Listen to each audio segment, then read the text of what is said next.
You remember where we left off, don't you? We have met 3 wandering dervishes, each with his own wild story. They came into that strange house, broke a promise they shouldn't have, and tried to explain how fate had brought them there. If you missed any of their tales, maybe go back and catch up. Each one adds a piece to the puzzle. Tonight, we pick up right where the last one left off. The lady of the house has forgiven everyone. The porter, the 3 wandering dervishes, and even those merchants, who were not really merchants at all. And now we uncover the secrets of the lady of the house, and the strange rituals of the 2 black dogs she owns. I'm Al-Hakawati, the legendary storyteller, and today we start with the story of the lady of the house.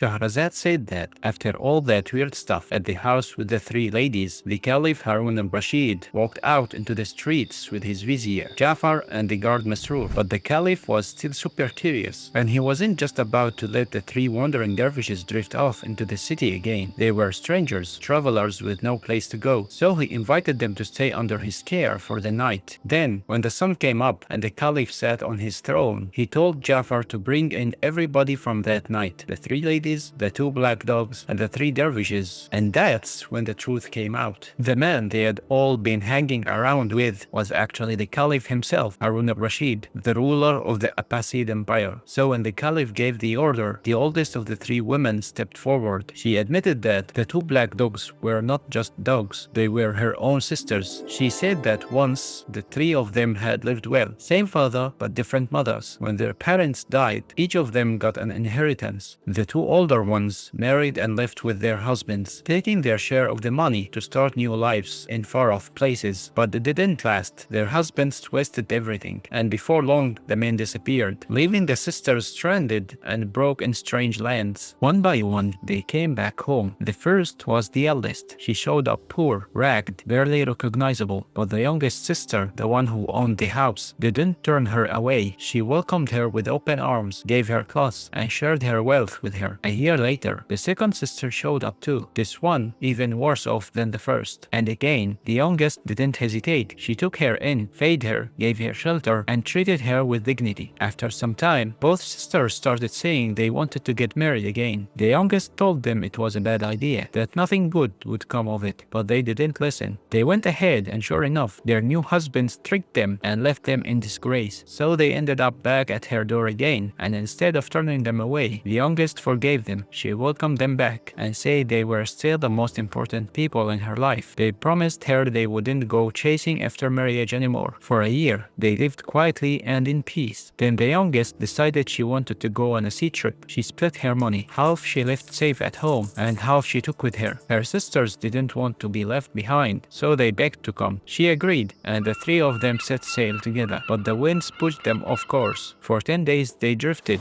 not knowing where they were, until finally the lookout shouted with joy. A city was ahead, its walls shining in the distance. The captain admitted he had never seen a place like this before, but he guided them toward the harbor anyway, thinking they could rest there, maybe trade a little, and see what fate had in store. Their ship dropped anchor, and the captain went ashore first. When he came back, he looked shaken. He told them they had to see it with their own eyes. This city wasn't normal, so they all went through the big gates together. At first, it looked like guards were standing there with sticks in their hands, watching over the place. But when they got closer, they realized the truth. Those guards were not men at all. They were stone. As they went further in, it was the same with everyone else. The people, all the merchants, nobles, and ordinary folks, had been turned into black stone. The streets were completely quiet, but the markets were still full of stuff: gold, silver, food, everything. Like the people had just disappeared. Her older sisters, excited by the thought of treasure, ran off into the streets to grab whatever they could. But the youngest sister, the lady of the house, headed straight for the palace. It was a huge, strong fortress, and inside it was full of things she could hardly believe. In one hall, she saw the king himself, sitting on a throne covered in pearls and jewels, wearing gold cloths that sparkled like stars. Around him were his attendants, officers, and 50 guards, all dressed in fine fine silks, swords in their hands, but they were not moving. They'd all been turned to stone. She moved on into the women's quarters. There lay the queen, wearing a crown full of gems and robes covered with pearls, her neck loaded with jewelry, but she too had been turned to black stone. She wandered from room to room, amazed by everything she saw, her heart full of wonder. She got so caught up exploring that she didn't notice the time passing. Night came, and when she tried to leave, she realized she had no idea how to get back to the gate. Lost in the quiet palace, she went back to the room with the glowing jewel. She sat on the couch, wrapped herself in a blanket, and read from the Quran to calm herself. Still, the place felt strange and unsettling. Then, at midnight, the silence was broken. A beautiful voice began reciting verses from the Quran, and it moved her so deeply that her heart almost trembled. She followed the sound and came to a small closed room. She opened the door and found a small room, softly lit with lamps and candles, and on a prayer rug sat a young man reading from the holy book, looking calm and focused. She wondered why this one young man had been spared, while everyone else in the city had been turned to stone. She walked up to him and greeted him politely. He smiled and answered kindly. When she asked what had happened, he listened and then began to tell his story. He said the city had been his father's kingdom. The king she had seen frozen in stone was his father, and the queen was his mother. The people had lost their way. They worshipped fire and shadows instead of the one merciful God. But there had been an old Muslim woman living among them. On the outside, she acted like everyone else in the city, following their customs, but inside she truly believed in God. The king trusted her because she was honest and a good, decent woman, and he put the young man in her care. She quietly taught him about his faith, how to stay pure, how to pray, and how to read the Quran, and told him to keep it secret from his father, because if the king knew, it could put him in danger. For a while, he kept the secret, but then the old woman died, and the people of the city sank even deeper into wrongdoing. Over 3 years, a loud voice, like rolling thunder, warned the people to stop worshipping fire and turn to the one true God. Each time they got scared, but they didn't listen. They kept following their old ways and even laughed at the warnings. Finally, after the third warning, God's punishment came. Everyone, men and women, turned to black stone. Only this young man was left alive. Since then, he had spent his days praying, fasting, and reading the Quran, but being all alone had grown heavy on him. He carefully put his Quran into a little satin bag and sat down beside her. Finishing his story, the lady felt a warm feeling for him right away. He was strong and graceful, calm and kind, and she realized she could be the companion he needed. Her heart quietly decided she would not leave him lonely. After hearing the young man's story, she went back to her sisters, who were busy grabbing whatever treasure they could find. She told them everything, what had happened in that frozen city, and about the young man she had met, the only one spared. She explained who he was, how the people had been turned to stone, and how he had survived alone. Her sisters listened, and though they pretended to be interested, their minds were already on the treasure they had found. But the youngest sister's thoughts were elsewhere. She wanted to take the young man with them, to help him find a new life away from that cursed city. So she spoke to him gently, telling him about Baghdad, a city full of scholars and teachers, where he could learn, grow, and begin again. She explained who she really was, not just a servant, but someone with authority over her household and her ships, someone used to handling people and business. She said it seemed like fate had led them to meet in that strange city. Slowly, with gentle words and encouragement, she convinced him to agree to go with her. Then she turned to her sisters and handed over all the money and wealth she had, saying that this young man was all that mattered to her now. Everything else could stay with them. He was the only thing she wanted. At sunrise, they went through the palace treasuries and grabbed only what was light enough to carry but still worth something. Then, with the ship's crew and her own household, they headed back to the ship and got ready to sail. Her sisters, who were jealous, pretended to be happy for her, but were secretly plotting. They sailed with a good wind, leaving the scary sea behind. A few days later, they saw the walls of Basra. When evening came and everyone went to sleep, her sisters got up quietly. They took her and threw her into the sea, and did the same with the young man. He couldn't swim well and drowned. She, however, was saved by God. She found a plank to hold onto, and the waves carried her safely to the shore of an island. By morning, she got up and started walking. She found a narrow path that led from the island to the mainland. It looked like it might take her back toward the life she had lost, and maybe answer some of the questions still buzzing in her mind. She dried her clothes in the morning sun, ate some fruit from the island, and drank fresh water. Feeling a little stronger, she followed the narrow narrow path. Soon she could see the mainland, and the city was only a couple of hours away. Then something terrifying happened. A huge snake came rushing toward her, twisting and kicking up dust. Chasing it was even a bigger snake, which grabbed it by the tail and tried to drag it away. The smaller snake struggled, flicking its tongue and twisting to get away. Feeling sorry for the snake, she grabbed a stone and smashed it right on the big snake's head. It fell dead instantly. The little snake, now safe, suddenly opened a pair of wings, soared up into the sky, and disappeared from sight. She just sat there, stunned and tired, and soon drifted off to sleep. When she woke up, there was a girl sitting by her feet, helping her, and right next to her were the two black dogs, the very sisters who had tried to betray her. The girl looked at her and said, "Do you remember the snake you saved? That was me." She was a jinn, and the big snake had been her enemy. She told her how she had sunk the ship that carried the sisters, and returned all the goods to the lady's house. She had also turned the sisters into the black dogs, because she knew everything they had done, but the young man had already drowned. The jinn gently carried her back home, and set her on the roof, right where all the stuff from the ship was waiting. Nothing was missing. Then the jinn gave her a warning. She had to give each of the two black dogs 300 lashes every day. If she didn't, the jinn would take back what she had done and turn her into one of them. The lady felt sorry for her sisters, but she knew she had to obey. She did what the jinn said, punishing them while feeling pity. And the sisters, they understood that all this had happened because of their own actions, and they accepted it. And that's how she finished telling her story to the Caliph, a tale full of danger and luck, of kindness that came back in surprising ways, and of the heavy price that sometimes comes with doing what's right. So that's it for tonight. The mystery of the lady of the house finally told. I'm curious, what do you make of it? Next time on Al-Hakawati, we will uncover the story of the second lady, the one whose scars hide a past she's tried to forget.